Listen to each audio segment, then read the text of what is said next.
La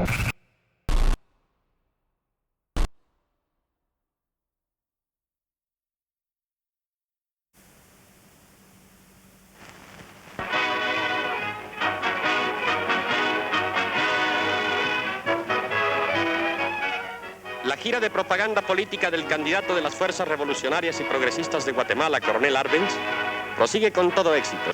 Como corolario de este acto cívico de trascendental importancia para la vida política de Guatemala, el candidato de Unidad Nacional, Coronel Arbenz, pronuncia conceptuoso discurso en el que enfoca realísticamente los múltiples problemas de las comunidades indígenas, de las unidades de producción y de la ciudadanía en general, proponiendo soluciones que tienen por base la reforma agraria democrática como fuente de prosperidad y bienestar para todos los guatemaltecos.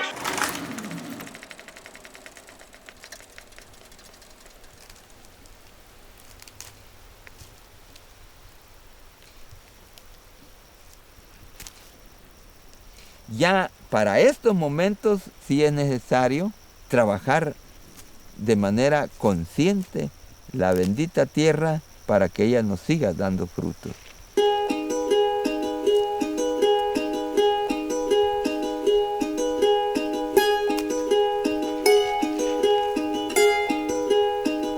Sí creo que vamos madurando bastante porque de una u otra manera tenemos que defender los principios que nos propusimos en aquellos momentos, ¿verdad? De mantener la organización, de tener fuerza para poder ser escuchados.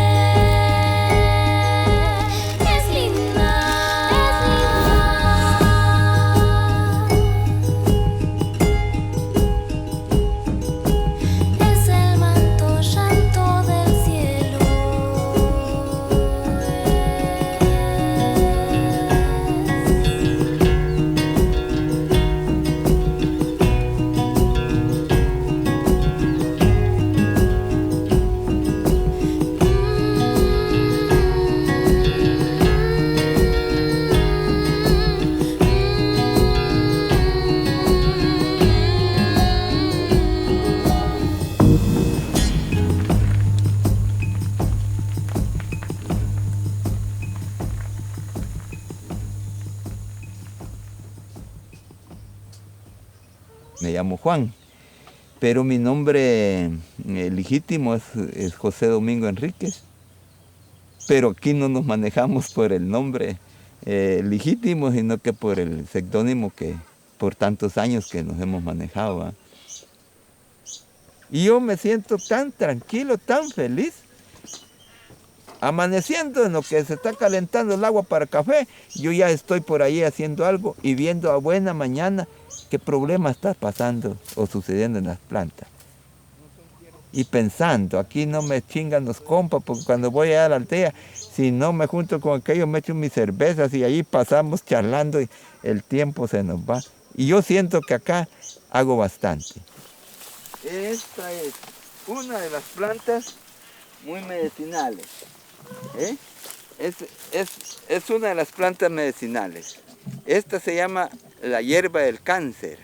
Nuestra madre naturaleza nos ha demostrado que no hay necesidad de destruir un bosque para ver crecer otro.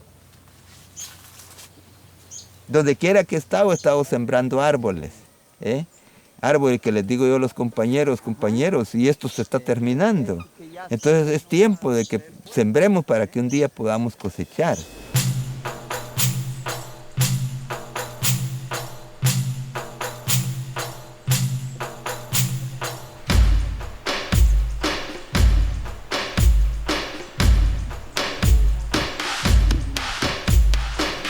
Mi nombre es Andrea Isabel Ischio Hernández, tengo 25 años, actualmente soy la presidenta de la Junta Directiva de Recursos Naturales de los 48 cantones de Totonicapán.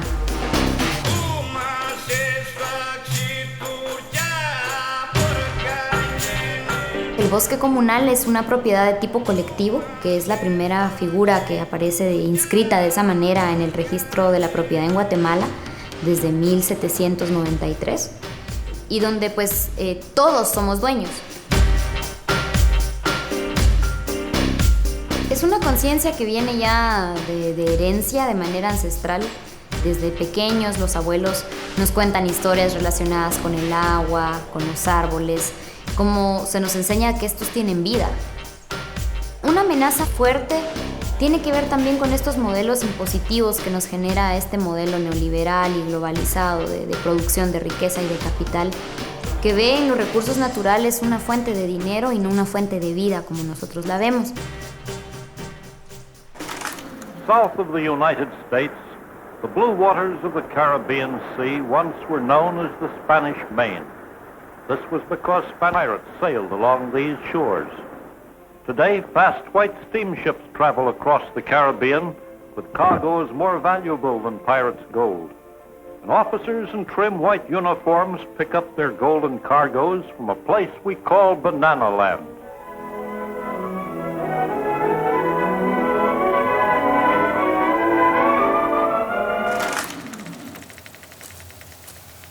Guatemala siempre ha tenido una relación de producción en el campo de tipo semifeudal. Por un lado, grandes terratenientes y por otro, minifundistas. El 2% de la población poseía el 80% de la tierra cultivable. Las empresas norteamericanas, la United Fruit Company era todopoderosa.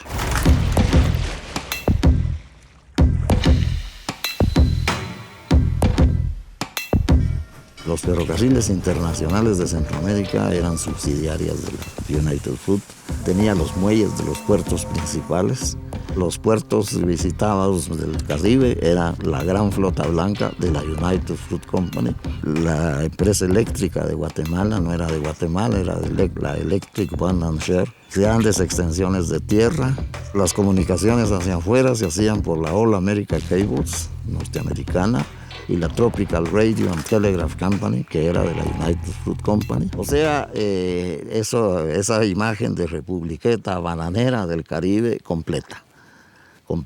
Era primero la United Fruit Company, después Dios, así en ese orden. We know you like bananas.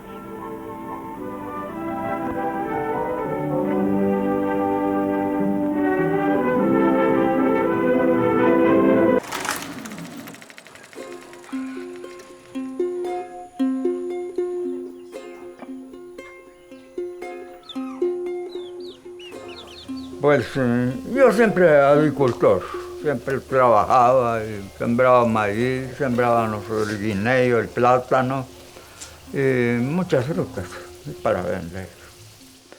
En el tiempo de Ubico, yo estaba como este chamaco, mira.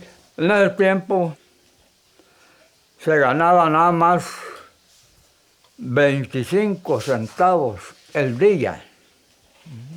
Con la crisis de los años 30, que los precios del café se vinieron abajo, entonces crearon leyes más opresoras, sobre todo contra la población rural e indígena. Para 1944, el general Jorge Ubico llevaba ya 14 años en el poder. Desde que entró en 1932, encarceló a todos los comunistas, a los dirigentes obreros que existían en ese tiempo, y se prohibieron los sindicatos, se prohibió la palabra obrero incluso. Se llevó a extremos de servilismo ante ellos, por un lado, y de delación permanente, torturas, asesinatos.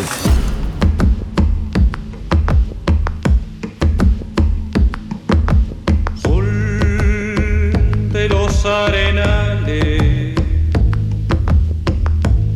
regada en sangre del bravo Saigüenque,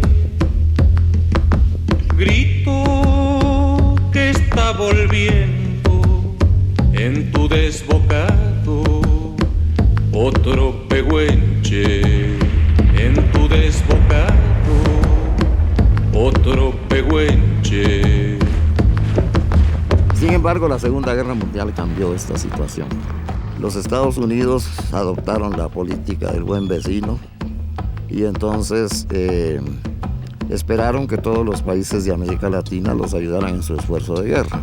Cuando Ubico vio que ya no tenía el apoyo de los Estados Unidos, renunció. Después de una protesta en junio del 44, en la madrugada del 20 de octubre hubo una insurrección dirigida por los militares y con apoyo de civiles, principalmente estudiantes también. Y hay un civil en particular, un señor incluso de la clase alta, Jorge Toriello, que era amigo del capitán entonces, Jacobo Arbenz, que había sido un alumno distinguido en la escuela militar.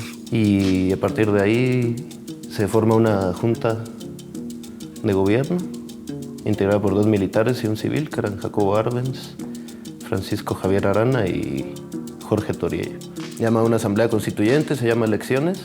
Se piensa en un candidato que no tuviera relación con ningún militar ni nada de eso. Ese es Juan José Arévalo, ¿no? Un civil que era universitario, que no tenía las manos manchadas de sangre ni nada y que no había vivido aquí. Era en ese momento el billete de la lotería premiado. Yo tenía 14 años, ¿no? Yo fui a ver eso. No se me olvida, no se me olvidará nunca. Pero en una ciudad donde nadie podía moverse, ver multitudes era una novedad, pues así.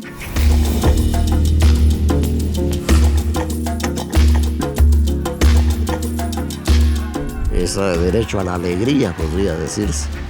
Sí, la viví, la recuerdo a mi generación.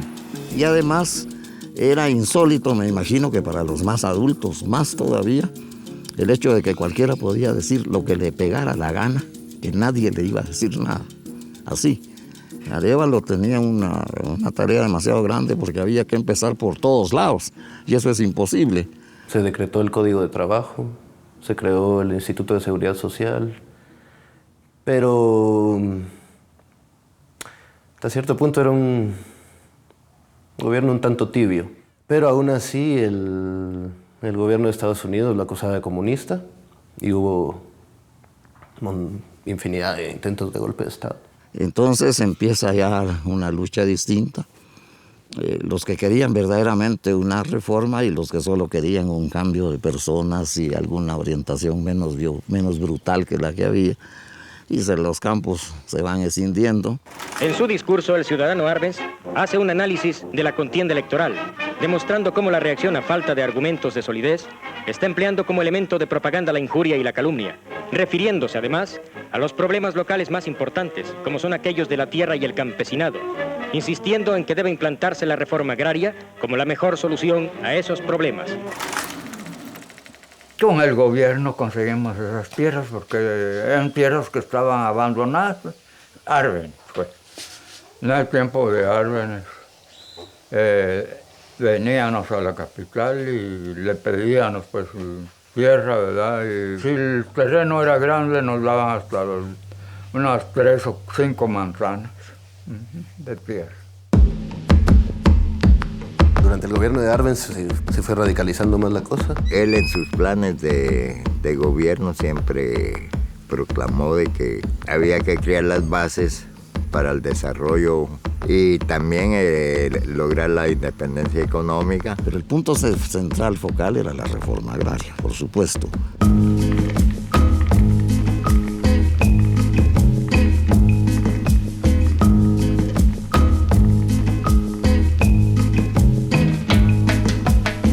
Tierras ociosas, fundamentalmente, pero que eran utilizables, se podían expropiar mediante denuncia de los campesinos que vivieran en la región. La tierra no se daba en propiedad, en usufructo vitalicio, con el objeto de que no la vendieran para rehacer los latifundios, ¿no? Como había pasado en México. También se creó el Banco Nacional Agrario para respaldar económicamente, sobre todo a los beneficiarios de la reforma agraria con préstamos. Se pusieron agencias de extensión agrícola en la mayor parte del país, atendidas por agrónomos. Naturalmente, los más beneficiados fueron de las poblaciones mayas, ¿no? Este es un bosque antiguo. Hay árboles de 800, 500, 300 años y la mayoría son de conífera de pino. Hay pino blanco, pino colorado, ciprés, aliso, roble y el pinamete, que es como el Abies guatemalensis, que es el pinamete guatemalteco, que es como la especie pues única del país y única en el mundo. Ahorita vamos a ir a inspeccionar el área donde encontró el compañero la ramilla de pinamete. A ver si están talando allá abajo.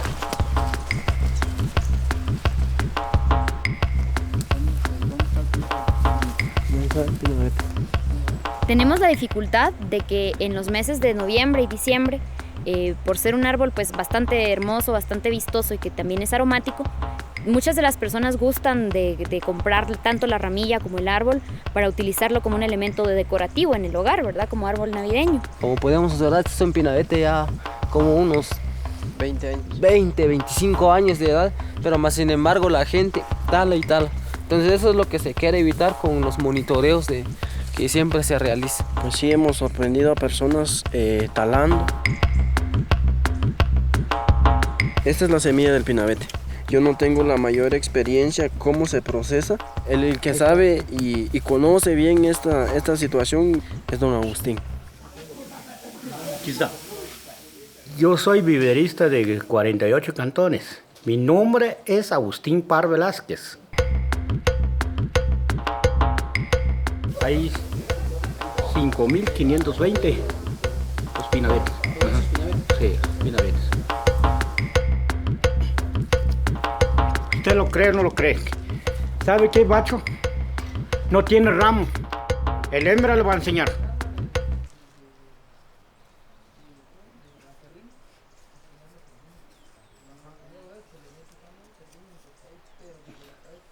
Ahí está la hembra. Está, mira. Entonces se hace año con año, desde hace más de 10 años, una jornada de protección especialmente al pinabete, donde pues se evita que el pinabete que está acá en áreas naturales se corte para que sea colocado en hogares como adorno. La postura desde 48 cantones es que el pinabete de Totonicapán no se comercializa, es únicamente para preservación de la especie. Para cuando fue la contrarrevolución se habían beneficiado a entre 85.000 y 100.000 familias. Es más o menos 500.000 de personas. Eso creó también una sensación de inseguridad y de desagrado en las poblaciones ladinas y urbanas. Entre los expropiados estuvo la compañía frutera gringa. Ellos habían declarado sus tierras por un valor mucho menor al real para evadir impuestos. Entonces los indemnizaron conforme a lo que ellos habían declarado y se pusieron furiosos. Fue uno de los factores que motivaron la intervención. Para entonces era Eisenhower el presidente de los Estados Unidos y el secretario de Estado John Foster Dulles era socio fuerte de la United Fruit Company y abogado, pues correspondía al bufete Sullivan & Cromwell de Nueva York. Alan Dulles era hermano de John Foster Dulles, pues, jefe de la CIA. Entonces preparan el golpe. En Caracas se celebra la 10ª Conferencia Interamericana. Encabezando la delegación estadounidense se halla el secretario de Estado John Foster Dulles, quien pronuncia un discurso que se considera como la primera declaración definitiva del gobierno de Washington con respecto a la amenaza comunista en este continente. They may not themselves have been communists, but they had been subjected to the inflammatory influence of communism. Y así empezó la tal invasión, con aviones sin insignia. La idea no era convencer, era amedrentar. Fue en junio del 54. Arbenz sí se había replegado demasiado sobre sí mismo. Y sí es cierto que había tomado como en ese momento ya como confidentes a algunos dirigentes del Partido Comunista. Entonces esta es como la excusa perfecta para los gringos, ¿no? Que Guatemala se está volviendo una cabeza de playa de la Unión Soviética y no podemos permitir que haya una república comunista en el hemisferio occidental. Entonces empiezan a organizar una intervención armada. On the Guatemala-Honduras border, the town of Nueva Octopeque, headquarters of the Guatemala insurgents, is invaded by a plane load of American newsmen, including Al Waldron, movie-toned veteran war photographer. His camera catches a press interview with secondary anti-communist liberation leaders who, with maps, explain how they hope to capture the capital city. Massing for an advance against the communist-dominated forces of President Jacobo Arbenz Guzman, The Liberation Patriots are well equipped with small arms. But while rebel headquarters bustles and its top leaders, Colonel Carlos Castillo Armas on right, here with his first aide, Colonel Mendoza, plan their campaign, the United Nations is racked with conflicting opinions about what to do to avoid further bloodshed. Y era una fuerza militar que hubiera podido ser derrotada fácilmente por el ejército, pero el ejército se niega a pelear. Porque ellos pensaban que si derrotaban al ejército ese medio payaso que venía, iban a meter a la infantería de marina. Y que pelear con la infantería de marina se daban por derrotados sin intentarlo la batalla. Arbenz ordena que le den las armas a los sindicatos y a las organizaciones campesinas, pero los militares desobedecen esta orden y le dan un ultimátum y le dicen que o renuncia o pactan con los invasores. Entonces el tipo se sintió desolado. Y pues ahí se acaba todo. Se desata una represión terrible. Meten presas a más de 10,000 personas. Una cantidad indeterminada de muertos. Miles de exiliados. Se cebaron sobre los beneficiarios de la reforma agraria. Los indios, los fueron a matar a los lugares donde estaban. Y bueno, y las tierras que habían sido repartidas vuelven a sus antiguos propietarios. Viene Nixon a felicitar al nuevo presidente porque será la primera vez que el comunismo es derrotado. Mi padre me acostumbró a cuidar lugares así solo, desde tierna edad, y no me espanta la soledad. Tenía mi parcela y teníamos unos animalitos, empecé a vender los animalitos, pero sin decirle a mi compañera qué estaba pensando, qué iba a pasar. Al ver que vendía los animales me decía, bueno, ¿y qué estás haciendo? Al fin me vi obligado a comentarle, fíjate que la situación está muy difícil. Puede hacer que nos separemos definitivamente. Y tenía 6 hijos, incluso el último estaba de pocos días de haber nacido.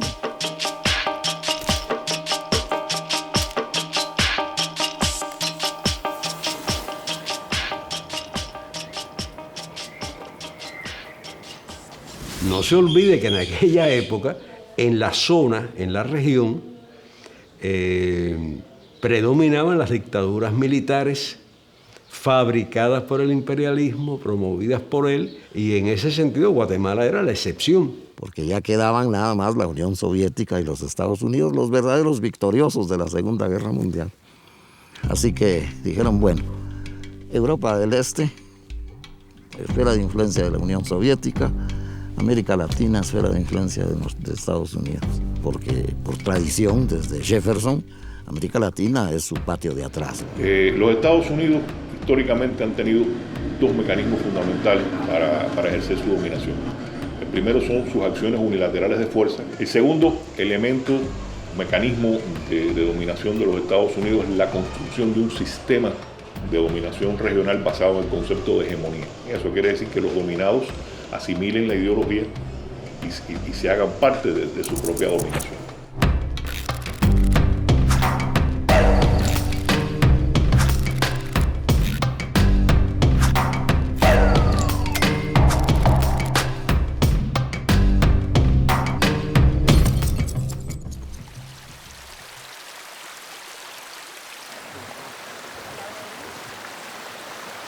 Es agua pura.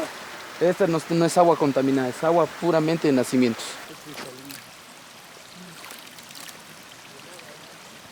Y el agua es muy delgada, no es gruesa.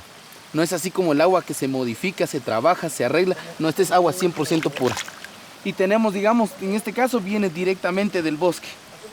Todo viene cayendo del bosque, ¿ven?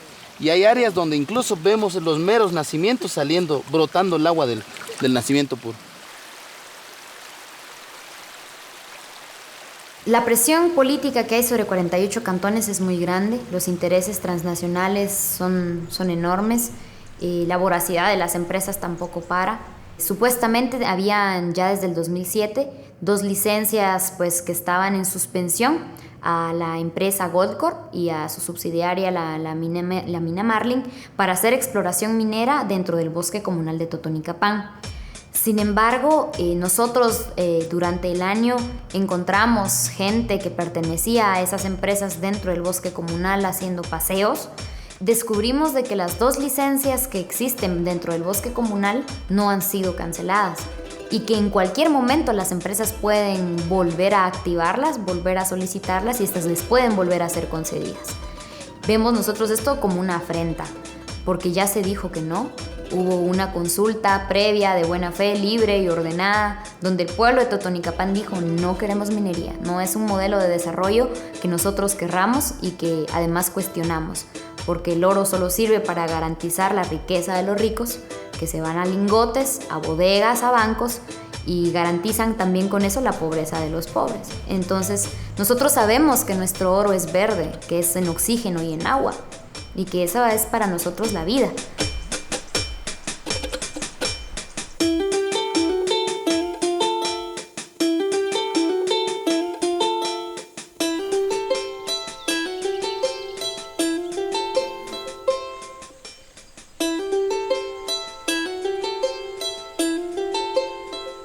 Y nos fuimos dando cuenta de que no era como nos habían dicho al principio, que la guerra iba a tardar unos pocos meses. No, la lucha de una guerrilla contra un ejército es totalmente diferente que se agarre un país con otro, pues, ¿verdad? Esa cosa no se iba a terminar luego. Y que no era porque nosotros lo hayamos querido iniciar, sino que la guerra fue impuesta.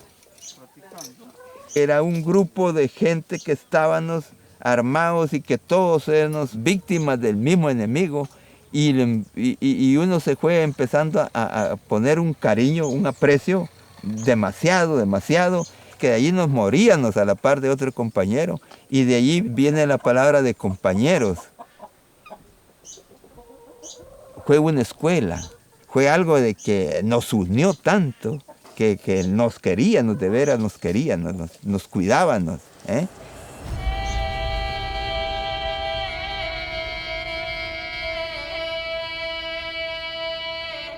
Se produce la contrarrevolución en Guatemala y eso va a tener también una gran repercusión en Cuba. Todo el mundo en el 59 tenía en la mente a Guatemala. La principal demanda, el tema principal que va a unir a la inmensa mayoría de los cubanos, que era un reclamo universal de la sociedad cubana, es la reforma agraria. Este es un folleto clandestino, impreso y buscado por la policía. Y aquí decía, en la parte de atrás, la cifra de tierra, se veía que el 85% de la tierra estaba en manos de los latifundistas. Y ese fue uno de los elementos fundamentales de la lucha nuestra, era recuperar la tierra para los campesinos. Sabíamos que en Guatemala había habido un intento de reforma agraria. Nosotros no podemos ver que la revolución cubana le gustara la lucha armada. Nosotros tratamos de alcanzar la construcción de una sociedad más justa por la vía pacífica, ¿entiendes? No le pedíamos a Batista erradicar el capitalismo, sino que fuéramos dueños de nuestro propio destino. Y se cerraron los caminos. El camino se cerró y solamente dejó como forma para resolver los problemas de los males de Cuba la violencia, la lucha armada. Y por eso se da el Moncada.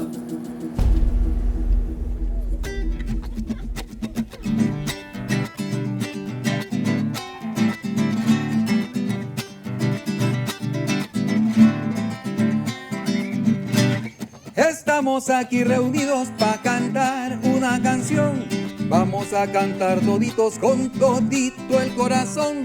Si estamos así juntitos, vamos a cantar mejor. Vamos a cantar toditos con firmeza y con valor. A todo el mundo a resistir, a vencer o a morir. A todo el mundo a resistir, a vencer o a morir. Si quiere la paz, compadre, para eso hay que luchar. En el frente que más le cuadre, la cosa es echar a andar la tierra para el campesino, así lo dijo el abuelo. Primero morir, carajo, que estar en la aldea modelo. A vencer, o morir, a vencer o morir, a vencer o morir. Sí.